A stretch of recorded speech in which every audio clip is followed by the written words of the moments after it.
Напоследък все повече говорим за проблемите с ромите и тяхното включване. Знаете, десетилетие на ромите, какви ли не инициативи, и последното, на което станахме свидетели, е случай в Пазарджик, при който родители масово отписваха децата си от училището, и то от най-старото училище в града им, само защото в класовете имало ромчета.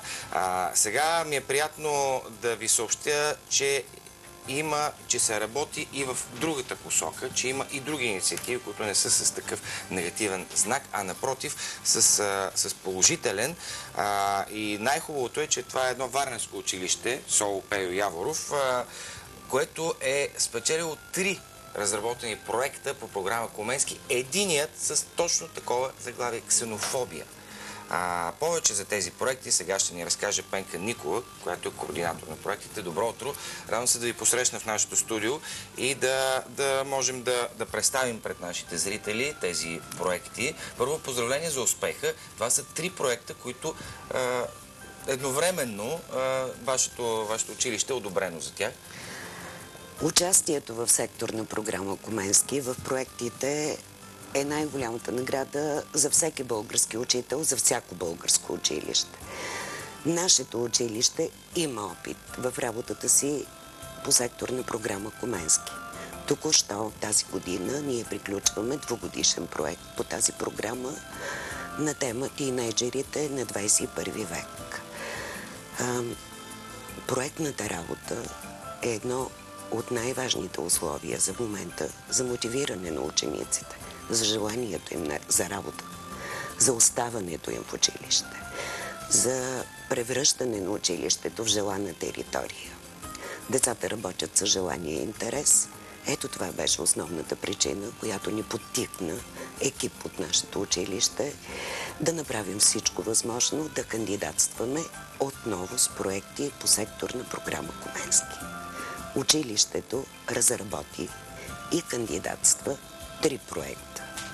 За наше най-голямо щастие и 3 проекта бяха класирани и оценени и стартират едновременно.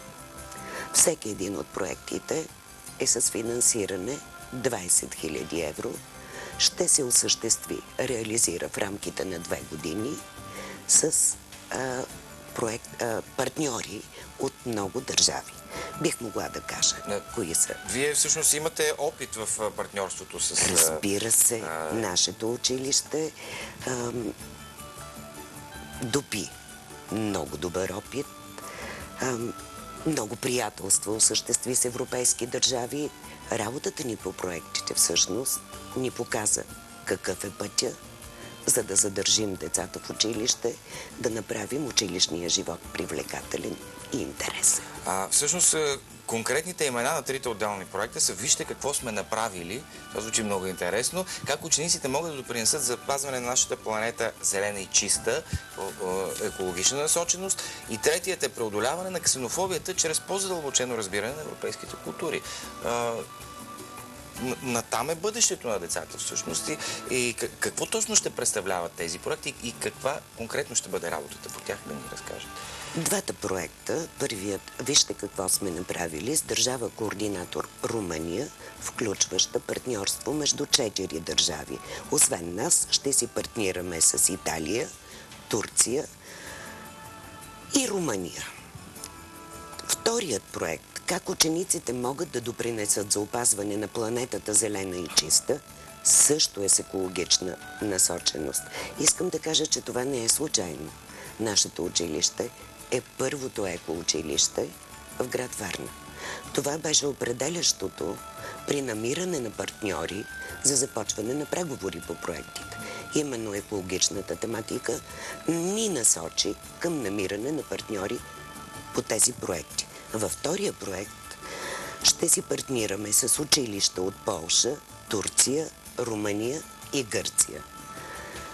Основното и в 2 проекта е опазване на планетата, зелена и чиста, дейностите на децата, които могат да допринесат за запазване на нашата планета, включване на семействата, родителската общност Третия проект "Преодоляване на ксенофобията чрез по-задълбочено разбиране на европейските култури" ние предпочетохме, защото имаме опит в тази насока. В нашето училище имаме клас, който кандидатства в Национална олимпиада по гражданско образование, зае трето място на национално ниво и донесе едногодишна стипендия от 1000 лева. Темата на проекта беше толерантността. Ето това на национално ниво определи нашия интерес към проекта за ксенофобията. Всъщност това е най-актуално звучащия. За съжаление, може би, защото екологичните проекти също заслужават своето внимание. Но в какво конкретно ще се изразява работата по тези проекти? Споменати са минимум 72 мобилности в 18 държави за трите проекта. Точно така. Всеки от проектите е финансиран със сумата от 20 000 евро, но с 24 мобилности. Една мобилност е едно пътуване на ученик-учител. Във всеки от проектите са заложени 24 мобилности в тези държави, които са посочени като партньори. В същото време ние също ще приемаме гости от държавите партньори. Първото пътуване, което предстои, е на 18 октомври за 5 дни в Полша. Получихме поканата и за второто пътуване по втория проект, точно проекта по ксенофобия. Първата среща по този проект ще се осъществи в Латвия от 23 ноември. Смятам, че това е, което ще мотивира и деца, и родители, ще направи училището ни привлекателно. Наскоро приключи, вие споменахте, и проектът "Тинейджерите през 21 век" между трудностите и надеждите. Какви са резултатите от работата по този проект? Можем да се поздравим с изготвяне на крайните продукти от проекта.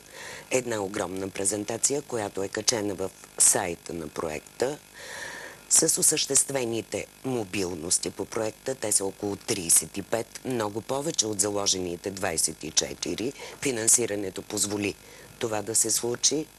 Осъществени са приятелства между държавите, между децата от държавите, от Португалия, от Полша, от Унгария, от Франция. Ние сме много доволни от работата си по проекти. Как се печелят европейски проекти сега? Да издадете тайната. Това е наистина голям успех. 3 проекта одобрени едновременно. Да, ние отчитаме, че за нас това наистина е голям успех. Трудно се печелят. Конкуренцията е много голяма. Работата започва още през месец септември. Срокът, в който се кандидатства, е през месец февруари. През това време се търсят партньори. Осъществява се чрез образователния портал eTwinning, който е към програма Коменски. Там се намират партньори, там ние намерихме нашите партньори. Започнахме съвместна работа, всичко се осъществява онлайн. Няма финансиране на предварителни визити и срещи между партньорите. Всяка държава кандидатства пред национална агенция в своята страна. Всеки проект е оценен от международно жури, от страните от Европейския съюз на национално ниво.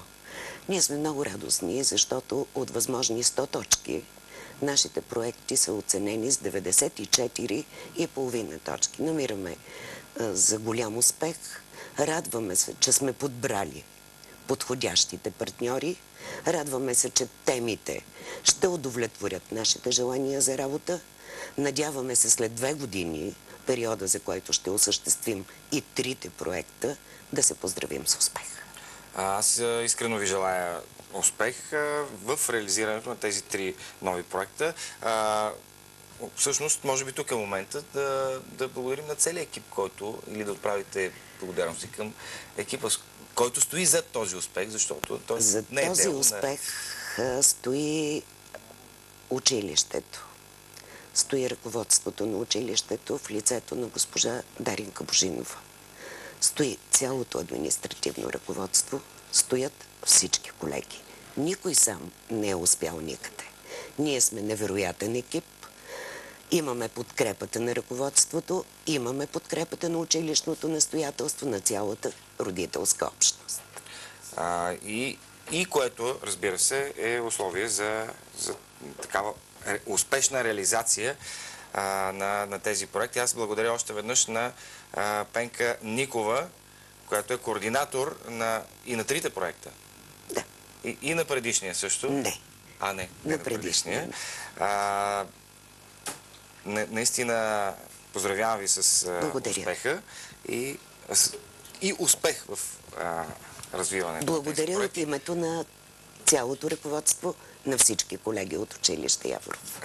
Както ви съобщих в началото, хубаво е, че се работи в тази посока. Виждате, Варненско училище печели европейски проект под заглавието преодоляване на ксенофобията чрез по-задълбочено разбиране на европейските култури. Един проблем, който напоследък стана по-актуален. Сега с още съвсем актуални проблеми, съвсем пресни, парещи, както се казва, ще ви срещне Жоро Атанасов, който ще ви представи в аванс какъв действителен случай е избрал за следващото си предаване.